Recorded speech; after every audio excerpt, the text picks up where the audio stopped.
Good morning class. आज हम history का लेसन नंबर 1 करेंगे। लेसन का नाम है modern period in Indian history. इससे पहले हम लेसन 2 और 3 कर चुके हैं, तो आज हम लेसन 1 करेंगे। Beginning of the modern age. Modern age की शुरुआत कैसी हुई? मुगल एम्परर, जो लास्ट एम्परर थे पावरफुल, औरंगजेब थे।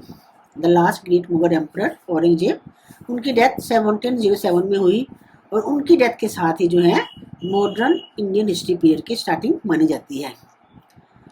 उनकी डेथ के साथ ही जो इंडिया के जो अलग अलग रीजन्स में रूलर्स थे वो अलग अलग ऑटोनोमस स्टेट्स में डिसइंटीग्रेट हो गए और 1757 से लेके 1857 तक इंग्लिश जो है उन्होंने अपने आप को इंडिया में एक एम्पायर के रूप में एक्सपेंड कर लिया। उन्होंने बंगाल, अवध, मराठास और ब्रह्मा और सिंध तक उन्होंने अपना कब्जा कर लिया और सिक्स को भी उन्होंने अपने अंडर कर लिया। इंडिया की जो हिस्ट्री है वो वर्ल्ड वाइड में अपनी रिचनेस और डाइवर्सिटी के लिए बहुत फेमस है और जितने भी वर्ल्ड के जो हिस्टोरियंस हैं वो इंडिया की हिस्ट्री को स्टडी करने के लिए अच्छा समझते हैं, क्योंकि यहाँ पे जितने भी ओल्डेस्ट सिविलाइजेशन या डायनेस्टीज एंड किंगडम्स पाए जाते हैं। अब इस जो हिस्ट्री स्टडी है हम करते हैं, लेकिन हमें कौन कौन से सोर्सेज हैं जिनसे हमें पता चलता है? Source material. इंडिया की स्टडी करने के लिए 2 तरह के सोर्सेज हैं, primary and secondary. Primary sources में क्या क्या आता है? ओरिजिनल डॉक्यूमेंट्स हो गए, लिटरेरी एविडेंसेस या archaeological remains, audio cassettes, film, video tapes of incidents और इंटरव्यूज ऑफ इम्पोर्टेंट पर्सनैलिटीज। ये सारे जो हैं प्राइमरी सोर्सेज के अंदर आते हैं और ये जो हैं इन सोर्सेज को कहाँ रखा जाता है? स्टेट और नेशनल आर्चीव्स। आर्चीव एक जगह होती है जहाँ पे जो है इन डॉक्यूमेंट्स को रखा जाता है। ये सारे सोर्सेज हैं स्टेट के आर्चीव या स्टेट वाले रखे जाते हैं और नेशनल आर्चीव्स में नेशनल सोर्सेज रखे जाते हैं। उसके बाद आगे सेकेंडरी सोर्सेज। सेकेंडरी सोर्सेज में कौन कौन सी चीज़ें आती हैं? The works of great historians, जो बहुत बड़े बड़े हिस्टोरियंस हैं उनको उन्होंने क्या क्या लिखा है, या स्कॉलर्स हैं, आर्टिकल्स, रिव्यूज, बुक्स और न्यूज़पेपर, ये सब जो हैं मिलके सेकेंडरी सोर्सेज बनते हैं। सेकेंडरी सोर्सेज जो हैं ये हिस्ट्री को रिकंस्ट्रक्ट करने में हमारी हेल्प करते हैं और ये जो है लाइब्रेरी में हमें मिल सकते हैं। अगर हमने इनको स्टडी करना हो तो लाइब्रेरी जो है वहाँ पे रखे जाते हैं।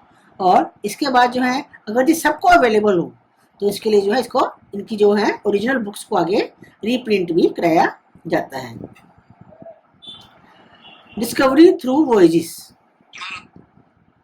मुगल एम्परर शुरू में तो बहुत पावरफुल थे उनके रूलर्स, लेकिन बाद में धीरे धीरे जो है उनके जो बाकी के रूलर्स आए वो बहुत वीक थे। उसकी वजह से क्या हुआ, इंडिया की अलग अलग रीजन्स ने, जैसे बंगाल है, अवध है, हैदराबाद, रोहिलखंड, मैसूर, राजपूताना, ये जो है इन्होंने अपने आप को ऑटोनोमस स्टेट्स घोषित कर दिया। और ब्रिटिश जो है उन्होंने 1744 से 1763 तक जो है 3 कर्नाटिक वॉर हुई थी, उनमें जो उनको पावर मिल गई थी, वो जीत गए थे। तो जिसकी वजह से जो है इंडियन ट्रेड जो है वो उनके हाथ में आ गया था। जब उनके हाथ में ट्रेड आ गया तो उसकी वजह से क्या हुआ, इंडियन के जितने भी आर्टिसन थे, एग्रीकल्चरिस्ट थे, वो सारे डाउन हो रहे थे, क्योंकि एग्रीकल्चर जो है वो खराब हो रही थी। पीजर्स जो है, किसान जो है, उनके ऊपर एक्स्ट्रा टैक्सेस का बर्डन था, तो वो नहीं दे पा रहे थे। तो इसकी वजह से जो है उनकी हालत जो है खराब हो रही थी। वास्को डी गामा ने कैलिकट में आए थे। वो सबसे पहले 1498 में केप ऑफ गुड होप के रास्ते से होते हुए वो कैलिकट में, जो उधर साउथ की तरफ है, वहाँ पे आए थे। उनके आने के साथ ही इंडियन हिस्ट्री में जो है बिगिनिंग ऑफ यूरोपियन युग का शुरुआत होती है। और वास्को डी गामा ये पोर्तुगीज थे, वास्को डी गामा आए सबसे पहले कैलिकट में।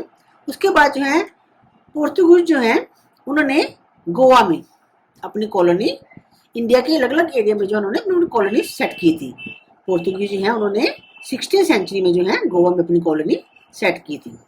उनके आने के बाद जो है इंडिया में और भी बहुत सारे यूरोपियन कंट्री जो हैं, जैसे इटालियन है, इंग्लिशमैन है या फ्रेंचमैन है, ये सारे जो हैं इंडिया में व्यापार करने के लिए आए।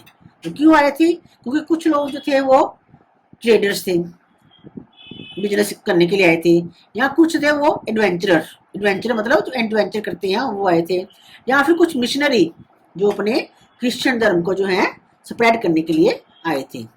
और फिर इन सब के बीच में आपस में जो है कंपटीशन 16-17 सेंचुरी में जो है इनमें इन सारी कंपनीज के बीच में आपस में कंपटीशन हो रहा था कि कौन जो है इंडिया के ऊपर कंट्रोल कर पाएगा। लेकिन लास्ट 80 सेंचुरी के लास्ट में जाके इंग्लिश जो है उन्होंने इन सबको वेनिकिस कर दिया और खुद अपने आप को एक डोमिनेट पावर बन गई इंडिया में। ब्रिटिश जो है उन्होंने 2 सेंचुरी तक जो है रूल किया इंडिया के ऊपर, और उनके रूल के साथ जो है इंडिया में बहुत सारे रेवोल्यूशनरी चेंजेस आए, जैसे सोशल, पॉलिटिकल, इकोनॉमिक, लोगों की लाइफ में कई तरह के चेंजेस आए थे। अर्ली मॉडर्न पीरियड में जो है क्रिस्टोफर कोलंबस जो है वो एक नेविगेटर थे। नेविगेटर मतलब नाविक होते हैं जो समुद्री यात्रा करते हैं, और उसके साथ जो है वो क्राउन ऑफ कैस्टल जो है रानी के जो है उनके लिए भी एडमिरल के तौर पे काम करते थे। उन्होंने जो है एक साउथ अमेरिकन के लिए 1498 में न्यू सी रूट जो है वो खोजा था। और discovery of new sea route, नए सी रूट की डिस्कवरी होने के साथ साथ जो है किस किस चीज़ की, जैसे इंपीरियलिज्म और कॉलोनाइजेशन की जो है नए इनकी डेवलपमेंट हुई। जिसका मतलब क्या होता है, इट मीन्स कि जैसे जो पावरफुल कंट्री हैं, रिच या पावरफुल कंट्री हैं, वो लेस पावरफुल कंट्री को अपने अंडर कर लेते हैं। जैसे ब्रिटिश जो थे उन्होंने इंडिया को कर लिया था, तो वो कॉलोनी जैसे कहते हैं उसको, तो उसको अपने, क्योंकि ब्रिटिश जो थे वो पावरफुल थे, उन्होंने इंडिया को अपने अंडर कर लिया था। सी रूट जो है, सी रूट की लेट के कारण जो है उससे ट्रेड में बहुत ग्रोथ हुई, व्यापार में बहुत ग्रोथ हुई। लेकिन क्या था कि जो विलेज आर्टिसन थे या एग्रीकल्चर थे या क्राफ्टमैन थे, वो लोग जो है स्मॉल स्केल पे काम करते थे, क्योंकि उस समय जो है बड़ी बड़ी मशीनें तो नहीं थी, सिर्फ हाथों से बनी मशीनों से काम होता था। और जब छोटे हाथों से काम होता था तो स्मॉल स्केल पे होता था और स्मॉल टूल के साथ होता था, जिससे जो है जो मार्केट में डिमांड होती थी वो आर्टिसन जो है उन डिमांड्स को पूरा नहीं कर पाते थे, जिसकी वजह से क्या हुआ, इंडस्ट्रियल रेवोल्यूशन आया। अब इंडस्ट्रियल रेवोल्यूशन जो है इसके आने के कारण जो है इंडियन कम्युनिटी में जो है उसमें भी बहुत चेंज आया। इंडस्ट्रियल रेवोल्यूशन जो है इसके लिए जो है 3 चीज़ें जरूरी होती हैं जो एक साथ होनी चाहिए, जैसे मार्केट है, रॉ मटेरियल है, तो कैपिटल है। जब ये तीनों चीज़ें होती हैं तो उसके साथ ही जो है रेवोल्यूशनरी स्टार्ट होती है। जैसे इंग्लिश ईस्ट इंडिया कंपनी जो है उन्होंने बैटल ऑफ प्लासी में जो है बंगाल के नवाब को 23 जून 1757 में उनको हरा दिया था। और उसके बाद जो ब्रिटिश जो है वो ईस्ट इंडिया कंपनी जो है वो बंगाल, बिहार और उड़ीसा के जो है जो एक बहुत ही प्रोस्पेरस रीजन्स थे, वहाँ से उनको रेवेन्यू आना शुरू हो गया। मतलब पैसा आना शुरू हो गया, तो उनको क्या मिल गया, ये कैपिटल मिल गया, और ये पैसा जो है वो ब्रिटेन में बेच देते थे।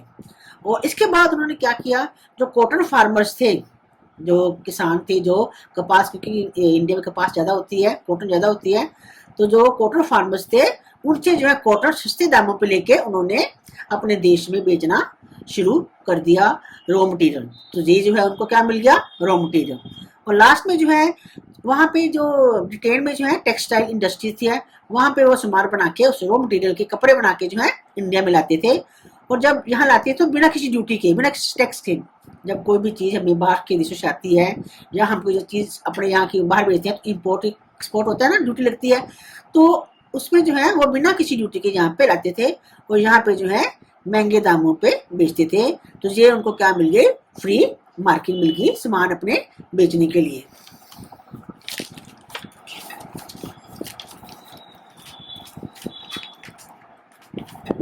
एडवांसेस इन एग्रीकल्चर टेक्निक, उसके बाद धीरे धीरे जो है एग्रीकल्चर की टेक्निक्स में या प्रैक्टिस में एडवांसमेंट आता गया, जिसकी वजह से जो है सप्लाई ऑफ फूड जो है और रॉ मटेरियल जो है उनमें इंक्रीज हो गया। उसके बाद इंडस्ट्रियल ऑर्गेनाइजेशन जो है उसमें भी नई नई टेक्नोलॉजी आ गई और जिसकी वजह से जो है प्रोडक्शन भी तेज हो गया, ज़्यादा हो गया और एफिशिएंसी और प्रॉफिट भी ज़्यादा होना शुरू हो गया और जिसके कारण जो है फॉरेन और डोमेस्टिक ट्रेड जो है वो इंक्रीज होना शुरू हो गया। और इसके साथ साथ जो क्या हुआ, इंडिया में जो है कैपिटलिज्म आ गया। कैपिटलिज्म क्या है? कैपिटलिज्म एक ऐसा सिस्टम है जिसमें जो है लोग पैसा कमाते हैं, जैसे लैंड, फैक्ट्री या कम्युनिकेशन या ट्रांसपोर्टेशन, इनमें जो है ये इनमें पैसा लगा के इन्वेस्ट करके जो है प्रॉफिट कमाते हैं और ये जो है प्राइवेट बिजनेस के लोगों के हाथ में होता है और इसमें जो है फ्री मार्केट और कंपटीशन होता है। ये सिस्टम जो है, इस सिस्टम में जो है इन्वेस्टमेंट ऑफ मनी, अपने पैसे को इन्वेस्ट किया जाता है और ताकि उससे जो है प्रॉफिट कमाया जा सके। और लेकिन इससे जो क्या हुआ, इंडिया में जो है रिच और पुअर के बीच में काफ़ी इनक्वालिटी आ गई, जिसे जो है गवर्नमेंट ने ख़त्म करने की कोशिश की, कई तरह के स्कीम्स लाए वो, लेकिन अभी भी वो जो है कैपिटलिज्म के कारण जो है रिच और पुअर के बीच में काफ़ी इनक्वालिटी है। और जो the owners who control the capital, जिसके पास जो कैपिटल होता है, पैसा होता है, उसको क्या बोलते हैं? कैपिटलिस्ट बोलते हैं। उसके बाद आ गया the American revolution. American revolution जो है ये 1775 से 1783 तक चली थी। इसको हम अमेरिकन वॉर ऑफ इंडिपेंडेंस भी बोलते हैं। और ये वॉर जो थी ये किंगडम ऑफ ग्रेट ब्रिटेन की किंगडम और नॉर्थ अमेरिकन कॉन्टिनेंट की 13 ब्रिटिश कॉलोनीज थी, उनके बीच में हुई थी। क्योंकि जो जैसे ग्रेट ब्रिटेन ने जो है इंडिया के ऊपर भी कॉलोनी बनाई हुई थी, कब्जा किया हुआ था, उसी तरह उन्होंने नॉर्थ अमेरिका की 13 कॉलोनीज को भी अपने अंडर किया हुआ था। तो इसमें क्या था, बहुत सालों तक 4 over 2 century, 2 सदियों तक जो है जो अमेरिकन लोग जो थे वो ब्रिटिश गवर्नमेंट को, इंग्लिश गवर्नमेंट को के अंडर जो है बहुत अच्छी तरह से रहते थे। वो ब्रिटिश गवर्नमेंट का जो है एज ए मदर कंट्री मानते थे और उन्होंने जो रूल्स बनाए हुए थे उनको अच्छी तरह से मानते थे।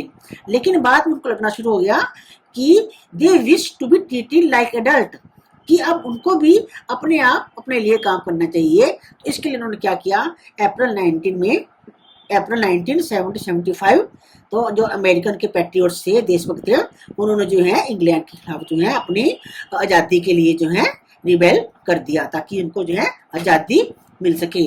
और ये जो रेवोल्यूशन वॉर जो थी वो 8 सालों तक चली थी। और उसके बाद जो है इन्होंने जो है बाद में अपनी उनसे आज़ादी ले ली और अपने आप को एक यूनाइटेड स्टेट जो है वो यूनाइटेड स्टेट्स ऑफ अमेरिका जो है वो घोषित कर दिया था। ये लेसन आपका लेसन नंबर 1 कंप्लीट हो गया, 8th क्लास। आप इसे ध्यान से रीड कर लेना, मैं इसके साथ आपको देख रही हूँ इसमें, और पूरा लेसन ध्यान से रीड करिएगा। ओके।